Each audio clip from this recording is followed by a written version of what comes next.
தகரம் டிவி நேயர்கள் அனைவருக்கும் வணக்கம்.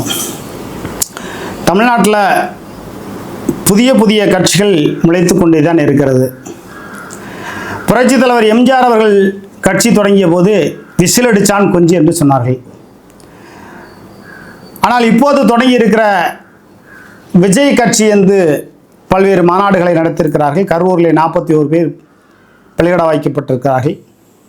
அதற்கு முழு காரணம் திமுக என்று சினிமாவில் கதை எழுதுவது போல கத்தி எடுத்துக்கொண்டார்கள், கிழித்தார்கள், மிதித்தார்கள் என்று பொய்யும் புரட்டுமாக ஆதவ அர்ஜுன் போன்றவர்கள் மூலமாக அவர்களுடைய லாட்டரி சீட்டு வியாபாரத்தை தமிழகத்தில் கொண்டு வர வேண்டும் என்ற உயரிய ஒப்பற்ற ஒரு மோசமான வினோதமான அபாயகமான ஒரு நிலைப்பாடுகளோடு ஆதவ அர்ஜுன் திமுகவுக்குள்ள முயற்சி பண்ணி போனார்.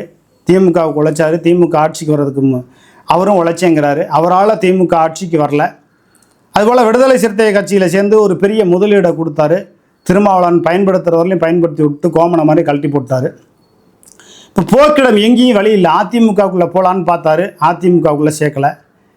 விஜய் கட்சிக்குள்ளே வந்தார். இன்றைக்கு 41 பேர் பலிகடாவானதுக்கு அவரும் ஒரு காரணம். ரோட் ஷோ நடத்தி இந்த தமிழ்நாட்டு மக்களை மிகப்பெரிய ஒரு துயரத்திற்கு தள்ளினார்கள். அந்த 41 குடும்பத்தில் இறந்தவர்களுடைய குடும்பத்தில் இருப்பவர்கள் 20 லட்சம் நமக்கு கிடச்சிருச்சு. திமுக 10 லட்சம் கொடுத்துருச்சு.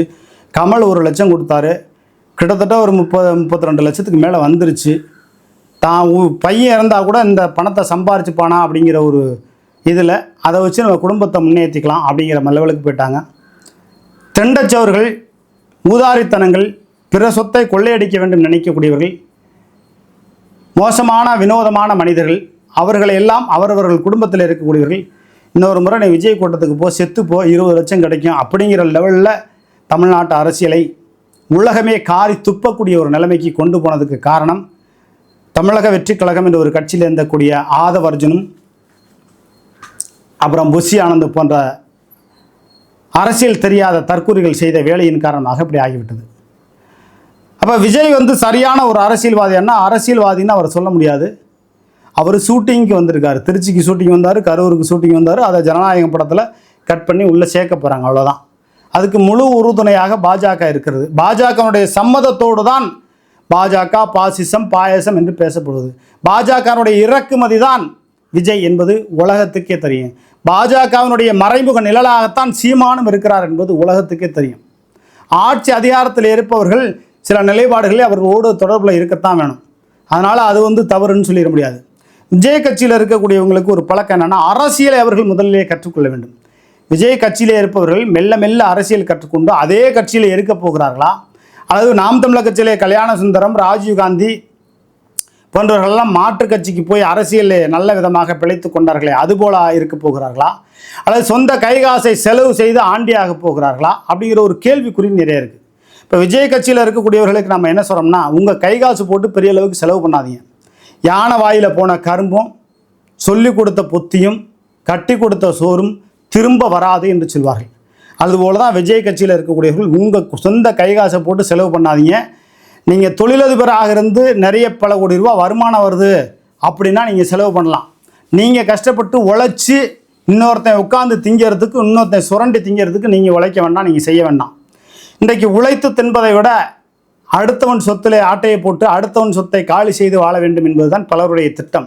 அந்த திட்டத்திற்கு ஏற்றாறு போல தான் சில கட்சியில் இருக்கக்கூடியவர்கள், மேல்மட்டத்தில் இருக்கக்கூடியவர்கள், கீழ்நிலையில் உள்ளவர்களிடத்தில் வேலை வாங்கி கட் அவுட் வைக்க சொல்லி, போஸ்ட் ஓட்ட சொல்லி வசூல் செய்து புஷி ஆனந்த் போன்றவர்கள் பல கோடி ரூபாய்க்கு அதிபதியாகிவிட்டார்கள்.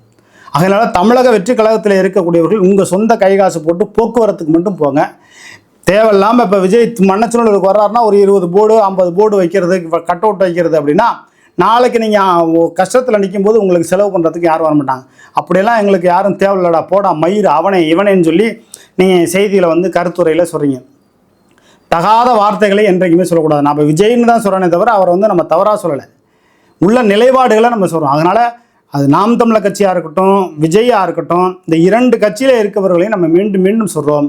விஜய் எந்த அளவுக்கு அரசியலின் நான் கேரியரை விட்டுட்டு வந்துட்டேன்னு சொல்கிறாரோ, சீமான் கேரியரை விட்டுட்டு வரல. அவர் வந்தது வந்து சாப்பாடு கஷ்டப்பட்டு தான் வந்தார், உதவி இயக்குனராக வந்தார். ஆனால் இன்றைக்கி 2 லட்ச ரூபாய்க்கு மேலே வாடகை கொடுத்து வாழக்கூடிய அளவுக்கும் வெளிநாட்டு நாய், வெளிநாட்டு காரு, இந்த அளவுக்குலாம் வசதி வாய்ப்பு இருக்குன்னா பல கல்குவாரிகள், பல மணல் குவாரிகள்கிட்ட பணம் வாங்கி பெரும் பணக்காரராகி விட்டார். அதுபோல தான் விஜயும் வந்து லாட்ரி சீட்டு விற்கக்கூடிய ஆதவர்ஜன்கிட்ட பணம் வாங்கி தான் அதை பண்ணுறார். 41 பேருக்கு 20 லட்சம் பணம் கொடுத்தாருன்னா அது விஜய் காசு 1 பைசா கிடையாது. அதுபோல் விக்கிரவாண்டியிலையோ மதுரையிலையோ பல்வேறு மாவட்டங்களில் நடக்கக்கூடிய சில கூட்டங்களில் ஒரு சில பேர் இறந்துருக்காங்க, ஒரு 5-6 பேர். அவங்களுக்கு ஒரு 20 லட்சம் கொடுத்துருக்கணும். அது விளம்பரம் ஆகலை, அதனால் பணம் கொடுக்கல. இது விளம்பரம் ஆயிடுச்சு, அதனால் பணம் கொடுத்தார் விஜய். அப்போ விளம்பரம் ஆனால் எது வேணாலும் நடக்கும். கள்ளக்குறிச்சி பெரிய அளவுக்கு விளம்பரம் ஆகலையா, அங்கே ஏன் பணம் கொடுக்கல? அங்கே போய் தன்னழிச்சியா விஜய் பணம் கொடுத்துருக்கணுமே. அப்போ இவர் தப்பு செஞ்சுருக்காருங்கிறத ஒத்துக்கிட்டாரா விஜய் அப்படிங்கிற ஒரு பல்வேறு கேள்விக்குறிகள் இருக்குது. விஜய் கட்சியில் இருக்கக்கூடியவர்களையும் நாம் தமிழர் கட்சியில் இருக்கக்கூடியவர்களையும் மீண்டும் மீண்டும் நாம் சொல்லுகிறோம், சொந்த கைகாசு போட்டு செலவு பண்ணாதீங்க. 2 பேருமே அவரவர்களுடைய புகழ், அவர்களுடைய வளர்ச்சியை நோக்கித்தான் வருகிறார்கள். இங்கே நாட்டுக்கு நல்லது செய்யணும்னா 200 கோடி சம்பளம் வாங்கும் பொழுதே 10 ஏழை எளிய மக்களுக்கு திருமணம் செஞ்சு வச்சாரா, நல்லது பண்ணியிருக்காரான்னு கிடையாது. இப்போ அதிமுகவில் இருக்கக்கூடிய பன்னீர்செல்வத்தை எடுங்களேன், இருந்தவரை ஏதாவது அந்த மறவர் சமுதாயத்தை சார்ந்த பெண்களுக்கு ஒரு 50 பேருக்கு கல்யாணம் பண்ணி வச்சாரா? இல்லை ஸ்ரீதர் வாண்டியார், மோகேந்திர முன்னேற்ற கழகத்தில் இருக்கக்கூடிய ஸ்ரீதர் வாண்டியார் வந்து தேவர் குருபூஜைக்கு 2 லட்சம் பேத்துக்கு அன்னதானம் போடுவார். அது மாதிரி ஏதாவது ஓபிஎஸ் அன்னதானம் போட்டிருக்காரா, உதவி பண்ணியிருக்காரா, 10 பேத்துக்கு சாப்பாடு வாங்கி கொடுத்துருக்காரா? நான் அவரை பெரிய குளத்துக்கு பார்க்க போனேங்க. ஒரு பத்திரிகையாளர், லகரம் பத்திரிகையுடைய ஆசிரியர் அப்படிங்கிற முறையில் இந்த ரெங்கராஜ் பாலண்டார் பெரிய குளத்துக்கு ஒரு முறை போகும்போது புத்தகத்தை கொண்டு போய் கொடுத்தேன். திருச்சியிலேருந்து வந்திருக்கேன், நானும் முக்குளத்தூர் சமுதாயத்தை சார்ந்தவன்னு சொல்கிறேன், அப்படியா அப்படின்ட்டு பேசாமல் போகிறாரு. ஒரு டீ காப்பி சாப்பிடுங்க, சாப்பிட்டீங்களா கொண்டீங்களான்னு சொல்லலை. சீமான்ட்ட ஒரு முறை நான் ஒரு 10 வருஷத்துக்கு முன்னாடி பேட்டி எடுக்க போகும்பொழுது சாப்பிட்டீங்களா, என்ன பண்ணீங்க, ஏதோ அப்படி எதுவுமே கேட்கல. அவர்கள் எல்லாமே மிக அந்த சுய லாபத்திற்காகத்தான் அரசியல் செய்கிறார்கள் ஒழிய இங்கு யாரும் உண்மையான அரசியல்வாதியாக இல்லை. உண்மையான அரசியல்வாதி நல்ல கண்ணு போன்றவர்கள்லாம் இருக்கிறார்கள். இப்போ திமுக அதிமுக இருவரும் கட்சிகளில் இருக்கக்கூடியவர்கள் ஒரு காலகட்டத்தில் சம்பாரிச்சுக்கிறாங்க. நீங்கள் தமிழக வெற்றி கழகத்தில் போடக்கூடிய பணம் திரும்ப ஒரு காலமும் வராது. இன்னும் சொல்லப்போனால் அவர் 2026க்கு பிறகு காங்கிரஸோட மெர்ஜ் ஆயிடுவார். கட்சியை கழிச்சிட்டு மறுபடியும் சினிமாவுக்கு போயிடுவார். எது வேணுமானாலும் நடக்கும். அவருடைய அரசியல்லாம் ஒருபோதும் எடுபடாது. எப்பொழுது வந்து அழகு மருதராஜ் போன்றவர்களை, ஐயநாதன் போன்றவர்களெல்லாம் இந்த தமிழக வெற்றி கழகத்திலே சேர்க்காமல் விட்டுவிட்டாரோ விஜய், அப்பொழுதே இந்த கட்சி தேராது. இந்த கட்சி அதிகாரத்துக்கு ஒருபோதும் ஒரு 4-5 சட்டமன்ற உறுப்பினர்களுடைய உள்ளாட்சி பிரதிநிதிகளை பிடிச்சி ஒரு அதிகாரத்துக்கு கூட வர முடியாத ஒரு நிலைப்பாடு இருக்குது. இருவரும் திராவிட கட்சிகளையும் மாறி மாறி அடிக்க போகிறாங்க. மத்தளத்துக்கு 2 பக்கம் அடிங்கிறது மாதிரி, உரலுக்கு ஒரு பக்கம் அடி, மத்தளத்துக்கு 2 பக்கம் அடிங்கிறது மாதிரி மாறி மாறி அடிக்க போகிறாங்க. அதனால் வாய்ப்புகளே இல்லை. தமிழக வெற்றி கழகத்தை சார்ந்தவர்கள் நீங்கள் அரசியல் இதிலே கற்றுக்கொள்ள முடியாது. தமிழக வெற்றி கழகத்தில் கற்றுக்கொள்ள முடியாது. நாம் தமிழக கட்சிக்கு போனால் கூட பேச்சாற்றல் முறையில் பயிற்சியாக இருந்துக்கிட்டு அப்புறம் சண்டி மாதிரி இருந்துக்கிட்டு திமுகவோ அதிமுகவோ போய் 10 ரூபா சம்பாரிச்சுக்கலாம். அரசியலில் நான் உழைக்க தான் வந்திருக்கேன்னு சும்மா இந்த கதையெல்லாம் அதெல்லாம் நடக்காது. அதனால் தமிழக வெற்றி கழகத்தில் இருக்கக்கூடியவர்களும் அதே போல் நாம் தமிழர் கட்சியில் இருக்கக்கூடியவர்களும் உங்களுடைய சொந்த கைகாசு போட்டு செலவு பண்ணாதீங்க. அங்கு இருப்பவர்கள் அதில் பயிற்சி எடுத்துக்கொண்டு இருவரும் திராவிட கட்சிகளிலே மாறி மாறி போய் அரசியலில் செட்டில் ஆகுறாங்க. இதுதான் நடக்குது. நம்ம தமிழக வெற்றி கழகத்தை குறைச்சி மதிப்பிடலை. அவங்கள்ட்டையும் ஆட்கள் இருக்காங்க. ஆனால் அது அரசியலாக மாறுபட்டு எடுபடுவதற்கான வாய்ப்புகள் கண்ணு கெட்டிய தூரம் இல்லை.